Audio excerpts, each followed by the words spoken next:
Welcome into the Illini Inquirer Podcast, Jeremy Warner, and let's talk some hoops with our guy, Derek Piper. And what a week for Derek Piper. Gets married and gets back on the recruiting trail as well. This is like dream week for Derek Piper. Yeah, no dreams because there's not been a lot of sleep. But yeah, other than that, it's been a whirlwind. It's been a lot of fun. It was a great wedding. Got a little mini honeymoon escape in there as well, which was nice down in Gulf Shores area, Alabama. Made the drive back from honeymoon to hardwood and getting right back at it. So just to be back in the gym with coaches and seeing a whole bunch of prospects. So I was trying to think back. I'm guessing Peach Jam 2019, I think was the last time you really had like a full weekend of games and sitting next to coaches and doing the normal deal. So you were out there on Friday. I know you got a taste of it as well, and it was fun. It was great to be back out there. No, it is just to see people again and see these coaches and talk to them and just build those relationships and to see players and, kind of build relationships with them as well. It's something that's been missed when you just got to slide into DMs or whatever it is to talk to these kids like you're an actual person to them. But did I see, Derek, can I ask, did I see Joe's Brewery was a part of this wedding? Yeah, you definitely did. Yeah. That was where the reception was, and not the original plan because of it ended up being a pivot option. We're trying to figure things out with capacities and everything, but that's where Haley and I met, and it just Awesome. kind of came full circle. So that's where the reception was, and it was a lot of fun. I remember Joe's Brewery was like, if you stayed on campus during the summer, like that was the place to be because that beer garden is Hmm. just awesome. And it was quieter on campus. Like that was the place to be. So I imagine that's not too bad, but I like how that comes full circle. You Yeah. meet her there and then you end up getting married there too. All right, Derek, what is it like out on the trail at these basketball events, like set up for people? Like what is your day like when you go to these? Yeah, you got games really, you think of full Saturday starting 8:30. They were kind enough to give us that extra 30 minutes. You got some of these AAU events, 8 a.m. I always just remember seeing Brian Snow at 8 a.m. and he was always bright, smiley face. No, he was fairly miserable, but you started off early and you get a full slate of games and just, you see these recognizable faces that if in our business you're seeing at games and you see on TV, Brad Underwood and other assistants, other coaches from the Big Ten, really all around the country. So for me, it's fun to be able to sit amongst those guys and sitting in the seats with them and kind of just talking about what you're seeing on the floor, just talking about summer workouts, anything, and that's really great for us. And it's just a cool opportunity for if you're a player with high major offers already trying to make yourself a priority, make yourself someone that these coaches want to obviously press the gas for, or if you don't have that opportunity, it's a chance to prove yourself. So Normal West, you saw Brad was over there, Jerence Howard always making his face known in the Illinois area, D Brown. So some of those guys, our friend James Herring making his way now out on the scene with Radford. So and yeah, so up to Riverside Brookfield on Sunday, and look, it was just a good time. Good time seeing these guys up close and seeing some real games, some real action, and just again normal basketball scene for the summer. That's what it's supposed to be. Yeah, and you think about these kids, Derek, they haven't had a chance to do this. I talked with Asa Thomas this morning at Lake Forest. As a freshman, they didn't go to these events, and he didn't have a sophomore year, which even for football, like between your sophomore and junior year is a big time to get some exposure and to get evaluated a little bit. They didn't have that. And even for a lot of these 2022 kids, where you can see a lot of growth between your junior and senior year going into your senior year, and those guys weren't able to get evaluated. So you're seeing a lot more 2022 offers maybe later on in this process than previously due to the pandemic, and they weren't able to be out there. So I want to break down some of the new offers and some of the scouting reports you have on some of these guys. But if you gave me one guy that you saw this weekend that you just said stock skyrocketing, who would it be? It's Braden Huff from Glenbard West, the 6'10" big man that Illinois is late to the party on. They just offered last night. Got in there. Jeff Alexander, Coach Underwood, both talked to him and got in with an offer. He's Illinois Wolves, and he was the most impressive player that I saw in terms of just what I liked about him, his showing and, on the floor. And that's going up against, I saw JJ Taylor is one of the top 10 players in the country in his class in 2023. So Huff is extremely skilled. He's got the ability to shoot the three. I mean, he's bringing the ball up quite a bit for that team. He starts the game against New Trier, which was a really good competitive game that went down to the wire, gets 2 early threes, then hits like a fall away jumper in the mid post. He's just kind of that really skilled big man that you see at Wisconsin, and Wisconsin is in early, and they're prioritizing him. Illinois is trying to get in there and see what they can do, but he looks like, I mean, he's a no doubt top 100 prospect. And with the way things are going with AJ Casey, I'm not saying that he's passing him. You have Jaden Shoot in that class as well, but there are conversations amongst coaches like, is he the best player in the state? And that's something that he put on display all weekend. And I saw him on Sunday, and it was just like, wow, there's so much to his game. And he does need to get stronger. And you do question maybe some defensive things or rebounding, but just kind of offensive skill set, being able to run offense through him, being able to score at all multiple levels.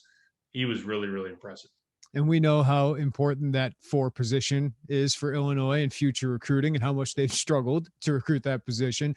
But I do think one thing's interesting. The Illinois Wolves has had a really good program for a long time, the AAU program, and Illinois extends an offer to Braden Huff, who they really weren't in on, under the previous assistant coaches. Jaden Shoot has been a priority for a long time for them. I know Asa Thomas, another kid that plays for the Illinois Wolves, a 2023 sharpshooter who just went off this weekend up at Riverside Brookfield, had a couple 30-point performances up there. They're kind of seemingly getting more involved there, Derek. So what was behind not offering Braden Huff, and is there anything to them kind of focusing more on some of these Wolves players? Yeah, Mike Mullins has some good talent, and you throw Jalen Quinn in the mix as well, who may not end up being a Big Ten guy, but definitely a priority mid-major level.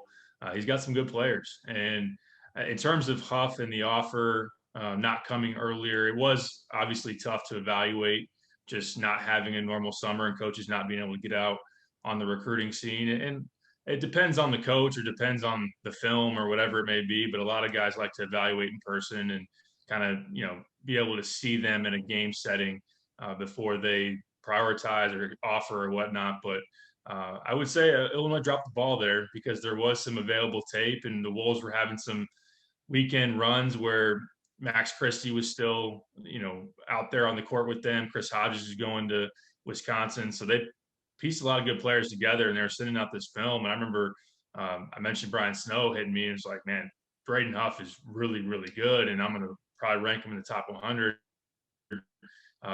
What's Illinois doing there? And feedback was, well, we kind of want to see him in person, and we'll kind of move from there. But other Big Ten programs, Wisconsin, Northwestern, you had Virginia Tech get in there, all offered him last summer and have made him a priority. So Illinois was behind there and just didn't really make any traction or really make a whole lot of effort with him, with Chin Coleman and with Orlando Antigua. But now that, Brad saw Braden on Friday, and they watched him, Tyler Underwood, out in the trail with Jeff Alexander on Saturday, saw him again Sunday, and it's like, this guy is just really, really good, and we need to do whatever we can to try to get in now and try to push the gas. So, and yeah, just again, I think the new staff with Alexander, they want all programs in the state to feel like it's a big deal to Illinois, where Mac Irvin, obvious connection with Chin and the relationship there. There was a disconnect when it came to the Mean Streets or Illinois Wolves. And there have been some players that you've made efforts at that just, it didn't happen, but there needs to be more of a balance in terms of the relationships. And they're really trying to make hay or make headway with Mike Mullins in that program, because again, he's got good talent. So do you think Illinois can become a player here, Derek, for Braden Huff?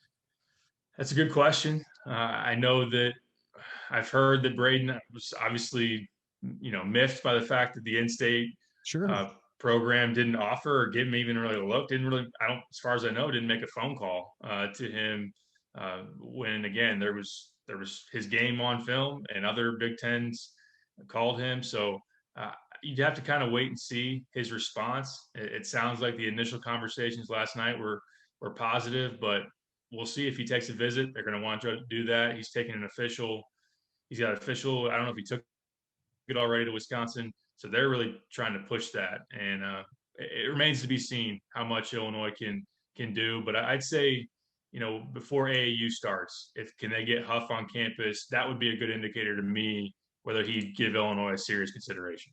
They also offer Asa Thomas out of Lake Forest, Morris Johnson out of Chicago St. Rita. The 2013 class, I think Illinois has offered 10 kids in-state prospects. Like, that class is starting to look pretty deep at the very least here, Derek. Yeah, 23 is really good. You can look at Kenwood, and you have 3 high major prospects right now. And you think J.J. Taylor, Day-Day Ames, lefty point guard that's really good and can really score it.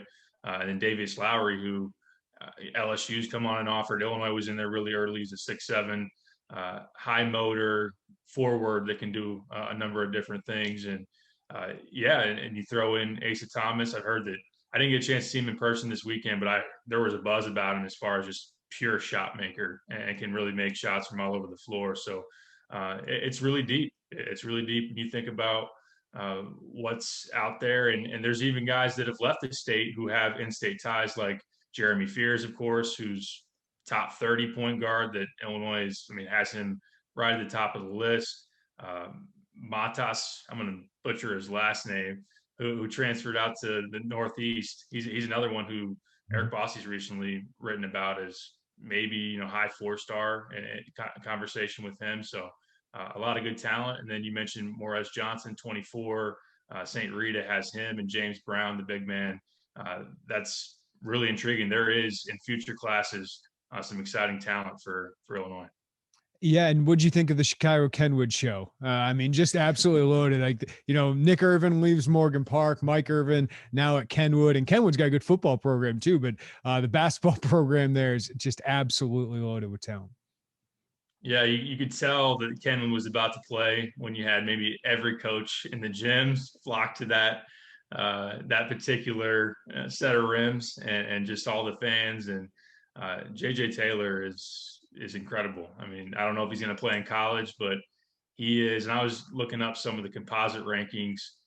The best player out of Illinois as far as composites go since Jahlil Okafor and Cliff Alexander in 2014. And I think, and it's easy now to have hindsight on how Cliff played out and Jahlil's limitations in the league, but JJ is probably the best pro prospect since Jabari Parker to come out of the state of Illinois. And he's still got 2 years of high school to play, but he's got that Kevin Durant kind of play style and build. Is he going to, again, we've talked about this before, is he going to be KD? That's way too high of a bar. But Day-Day I mentioned, and you throw in Trey Pettigrew now, who's back was at Fenwick with Bryce Hopkins, good shooter, went out to Arizona this past year. Now he's added to the mix as well, has some high major opportunities. So 4 deep as far as high major guys with Kenwood. It was a show, like you said. It was fun, and they took DeKalb a little lightly, but when it came time to play, JJ splashes like a 25-foot 3 and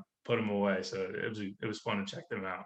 Some other offers go out in Minnesota. We've seen Chester Frazier, and I was talking with a coach over the weekend at this event, and they're saying Minneapolis has always had talent, but it has just exploded with basketball talent over the last decade or so. They've made some new offers in the Minneapolis area, but Chester Frazier's also made some offers down in Florida.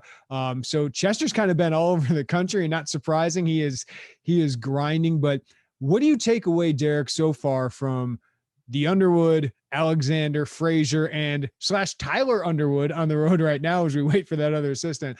What have you kind of made just their approach the first week on the trail?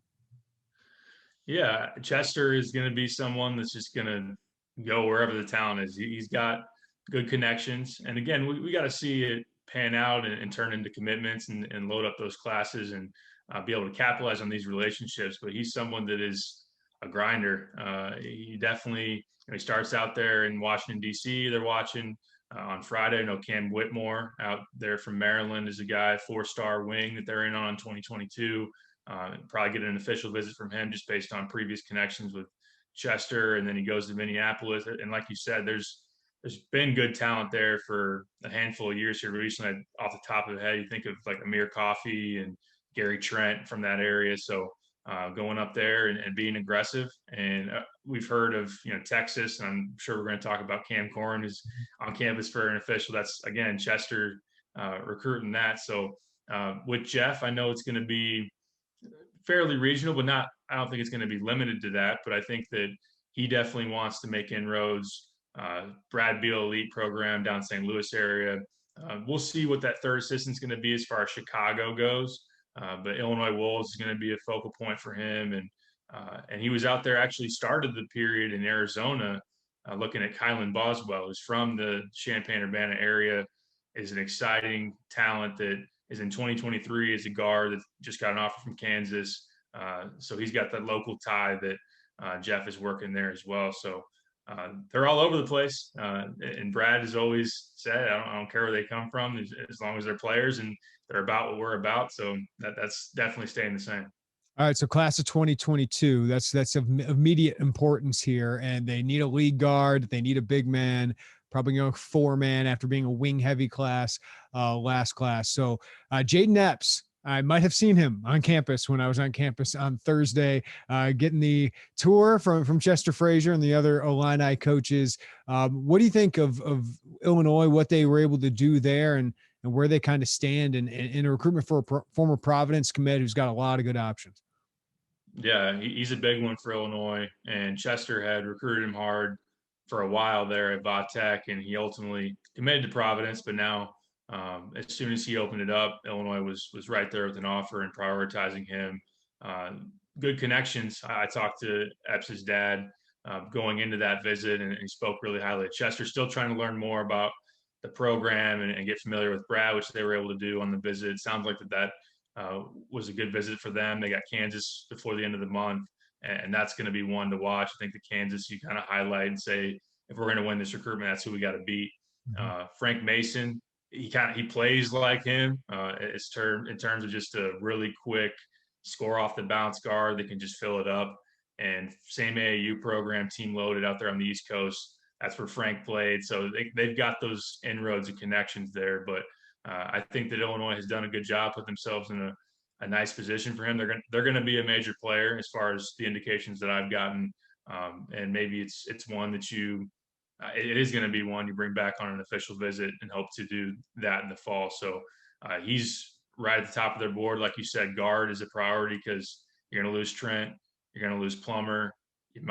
You're preparing to lose Curbelo, whether it's going to be after this year or next. And you got to bring in some more guards and continue to. I mean, the big formula has been having high-level guards in this program. It's been the key the last 2 years, and you got to continue to have that to sustain success. Man, you got a great sell with what you've been able to do with Desumu. I'll throw Andres Felice in here. I mean, the development and his success, and of course Curbelo, and you could say to a lesser extent maybe Trent Frazier as well. All right, Derek, Cam Corrin, the Texas big man that Illinois got in immediately when Chester Frazier got here. Obviously, really likes him a lot. He is here on campus. We're recording this on Monday afternoon for an official visit. This is a big one for Illinois, and to get him on campus right away for an official seems pretty encouraging. But the competition's also gotten a lot stiffer in the last month. Yeah, it's gotten tough. It's gotten crowded for sure. And you think back to Chester's opening press conference in Illinois, and talked about Kansas State learned how to become maybe an evaluator more than a recruiter. This was a great evaluation by him to be the first time major offer last summer. He's watching a live stream, when you can't be out there for AAU, and he sees him and he knocking down threes at 6'10", and to see the athleticism that he possesses. They got in really early. He parlayed that by just developing a great relationship. I have a visit primer out there if you want to check that out. Read the quotes that he has to say about Chester, the relationship that he has personally, the relationship that Chester's built with his parents. I mean, it's really impressive what Chester's been able to do.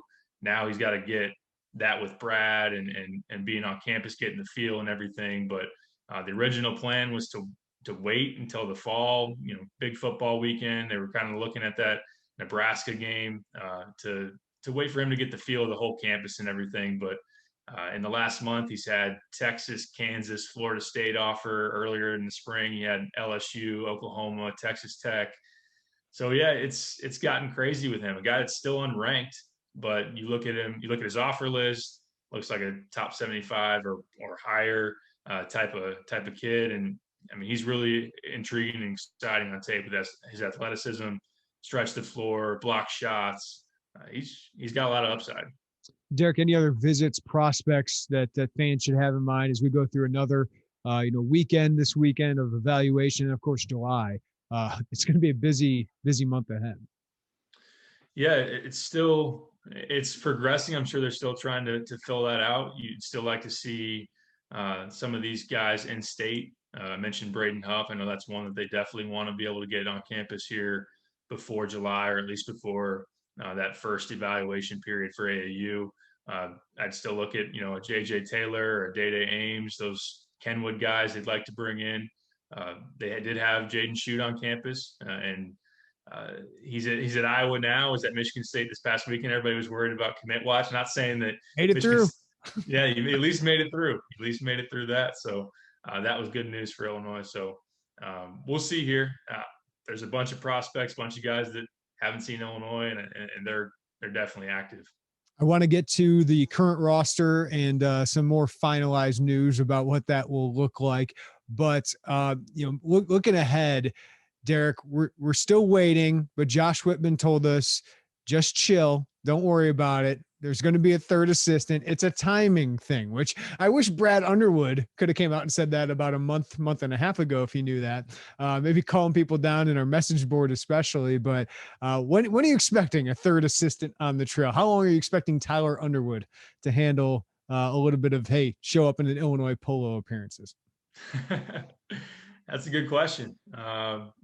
Remains to be seen. I know that originally kind of the talk was you would wait to hire that support staff role, the assistant to the head coach that Jeff Alexander was in, after the third assistant. I mean, the way that Josh Whitman framed it and the way some of the buzz has come in, it seems like Illinois has their guy as far as the third assistant. Right. Might even know who they're going to bring in for the support staff. Being that the third assistant will be later on, maybe it's not till late July, August. Why not bring in that other guy and have him fill that role? Not that Tyler couldn't, like you said, throw on the polo and be courtside, but I could see maybe that timing now shifting to where you hire the support staff guy, you put him on the road until the other third assistant is ready. So it seems like that Brad isn't talking to anybody. Like Brad, you talk to people that are in the building with him, and they're like, man, we're not asking because we know doesn't really want to tell us anything. But there's some buzz out there. Seems like, Whitman knows. So it seems like Whitman's confident. And I don't think he does that unless he's confident, right? In actually who it's going to be. And Brad doesn't seem like he's panicking or anything. So they seem pretty confident they're going to have a nice high major staff here. Yes, I think that's fair to say. And we can all move on with our lives eventually, whenever this is done. Eventually. All right, Derek, when we come back, we got more crystal clear information on one of the Illini's draft hopefuls. We'll talk about that and the impact of that next on the Illini Inquirer podcast. All right, Derek. So I finally, this might've been the first time I turned on Twitch, but I put on Kofi Cockburn in the NBA G League Elite Camp and his 5-on-5 scrimmage. And Mark Shanowski was doing the color analyst. He does a really good job. And he was actually saying, and Mark knows his stuff, he's connected, that Kofi's projection is a mid-second rounder, late second rounder. And he sounded to say it with confidence. But I thought Kofi had a really solid performance. Nothing surprising. He was physically dominant and was in the post and, had a couple dunks, looked good in the pick and rolls. At defense, sometimes looked like he can get taken advantage of from guys like Marcus Carr, which we have seen in the past. And ball screens, defense will be an issue. But he seemed to help himself. But afterwards, he told Marley Weird, our friend at WCIA 3, that he is not coming back. So finally, we got it straight from him, clearly, that he is not coming back to Illinois. Not a surprise here, Derek. He deserves to go pro. There's nothing more he needs to give the program. But it does seem like Illinois has been prepared for this. Whitman said last week, we appreciate everything Kofi and Iowa have done for us. So it seems like Illinois has been planning for this for a long time, even if there was a little hope that he could come back. But after all the little clues of players' trunk of the reports coming out, at least we got it clearly. Fans got it clearly from Kofi that he's gone. Yep, you have that closure now. And like you said, when he's selling his gear and we retweeted the report from Andrew Slater about him staying in the draft. And I know that Brad did something with Andy Katz where he said, Kofi's we're gonna have to replace him because he's gonna be gone. And now, like you said, hearing it from him, and you wish Kofi the best. I mean, obviously, someone if you're looking at it from Illinois' perspective, you get 2 years out of a top 50 big man who was a second team All American, was dominant for a large stretch of his time here. And you can't be mad at that. That we've seen the Diamond Stones of the world and the Deontay Davis from Michigan State 1 year. Don't really see everything Based you off your really want. point, Derek, I'm sorry to interrupt you. Based on your point, like Illinois was unbelievably fortunate to get a third year of Io DeSumo. They were Yes. pretty fortunate to get a second year of Kofi Cockburn. Last year, like there's in a non-COVID world, that might have never happened. It might have never happened to have that year. So as Whitman said last week, they will both be up in the rafters. I hope it's on the same day, full arena, everyone can be there. But like Illinois, got a little lucky to get as much of them as they could. And boy, they left the program in a really good spot. But Kofi, like, I'm texting with some people yesterday and some team might feel infatuated enough to be like, that guy is so different than what we have. He's not going to be a first round pick. He's not going to be a star in the NBA, but I can bring that guy off the bench and he can be a problem for somebody for 15 minutes a game. Like, so I don't know if he's going to be drafted, but it wouldn't shock me if he's on a two-way contract next year where he can develop in the G League, make pretty good money. I think they're up to a maximum of $400,000, like a minimum of 100,000 or something like that. But where he can be one call away from making it to the NBA while he can just focus on his game. And as we've said ad nauseum, he's going to be 22 in September. So I just don't know how much he can improve his stock by coming back. So I totally get his decision, and it would not surprise me if he's on a two-way contract. Yeah, I'm 100% with you. I think that someone's definitely going to want his rights if it does pan out as far as the fit. And like you said, we talk so much about the style of play in the NBA and the limitations and just kind of I mean, you turn on an NBA game and they're running ball screens to create switches, and Kofi on an island defending in space is just something that might never be great for him. It probably isn't. And he's tried to combat that. I think he's dropped 10 to 15 pounds and he's trying to be lighter and everything. And of course, his strengths are gonna always, probably no matter what level, he's gonna be able to rebound the basketball, finish inside. He showed his development with his touch around the rim. So we'll see. And I don't think another year at Illinois probably would have changed a whole lot for him. I mean, he would have been a dominant force, and probably first team All American, Big Ten Player of the Year type deal.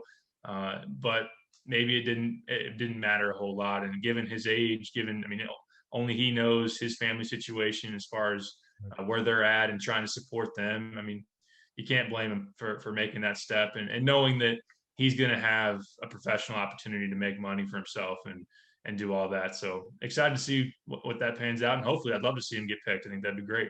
Yeah, and one for Illinois to get two guys in a draft. I mean, it's been a long time since D. Brown and James Augustine were drafted in the same draft. So to get two, when you haven't had one since Myers Leonard, would be pretty cool for the Illinois program, and a big feather in the cap of Brad Underwood as well. Not only for recruiting those guys, but developing them extremely well. And then you look at a future where Andre Curbelo could be in the mix. Like NBA teams are starting to look at him. But you post this and people are like, oh, good luck in Europe, Kofi. It's like, well, one, that's not a bad life. Two, most of these guys, whether it's Kendrick Nunn or Brandon Paul, like if they can get on a G League team, and now with these two-way contracts, a lot more of them, like these guys are going to pursue that. They're going to pursue an NBA career for a long time. Until they think they can't happen. Like Kendrick could happen pretty quickly. Brandon, it took a little bit more time, and then he didn't stick. So now he's playing more overseas, right? But I think Kofi will definitely pursue that for a couple of years. Yeah, I mean, why not? And like you said, if you do end up overseas, you got guys like, Revante Rice making nice money over there. And we've seen a number of guys. I mean, TBT fans, Mike Dom, you think Mike Dom's having a bad time chilling in Spain and making whatever he's making?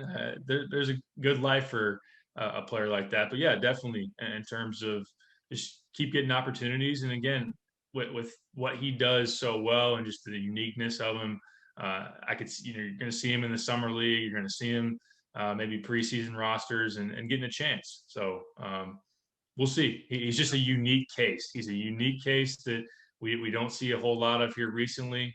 And it just goes back to that whole thing. I mean, if this is 1995, him and Luka Garza are going back to back in the top 5, probably. Yeah, somewhere, probably lottery, at least the first round. It's amazing.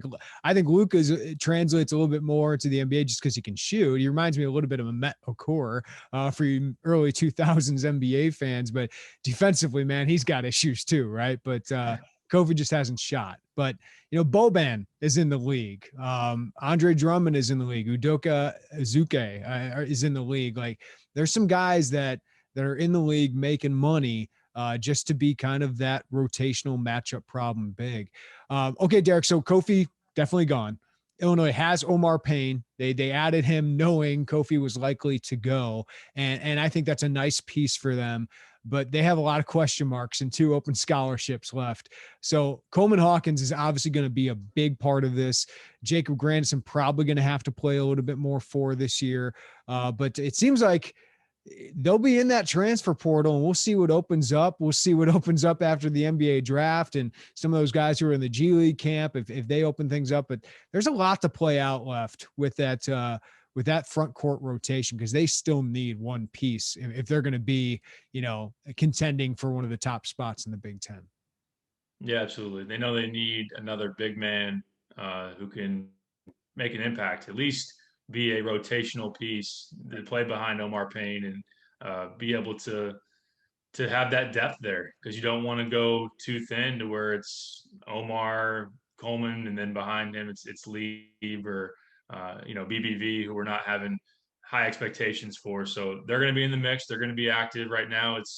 It's died down as far as just what's available and what is out there, but there's an expectation that once this pre-draft process finishes up here over the next 3 weeks, and guys are going to have to make decisions, and those that it's clear aren't going to get picked probably come back to college, and maybe they don't go back to where they played last year. So they're going to be active in doing that. There's still just the uncertainty of who are those players going to be and all of that, but they know that they definitely need a big man.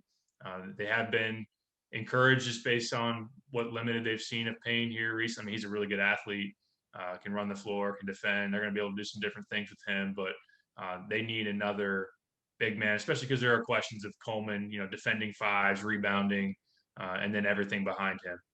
So what is the most interesting thing of summer workouts now that those have started? Players are back on campus. The freshmen are here. I don't know if we expect a huge impact, especially because they have so many wings with Trent Frazier, DeMonte, and Grandison, and now Austin Hutcherson. That might be one of the most interesting storylines to me, just to see if he's playing, how he's playing. But what's the most interesting to you as workouts start?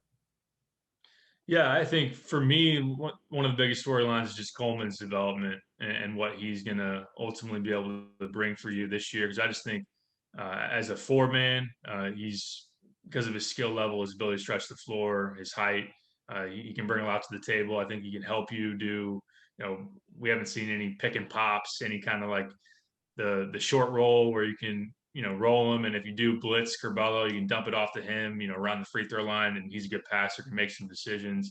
I just think he could elevate that ceiling and floor both if he is ready to really step in as a sophomore and do some really good things. Of course, Payne is going to be, it's going to be interesting to see how ready he is to be your guy at the 5. I just mentioned Coleman can play there, but to be your starter and, I don't know that what went wrong at Florida maybe matters now, but just getting from that spot where he's a backup big man to now being your starter and replacing Kofi, those are big shoes to fill. So that's going to be intriguing. And then, yeah, I think another storyline is with the freshmen is one asserting themselves as, okay, we can count on Brandon Podziemski, RJ Melendez, Lou Goody for quality minutes to make an impact off the bench. I've heard some really good things early on about RJ. Just love his athleticism, his length, something they haven't necessarily really had here recently. I know that Brandon can really shoot the 3.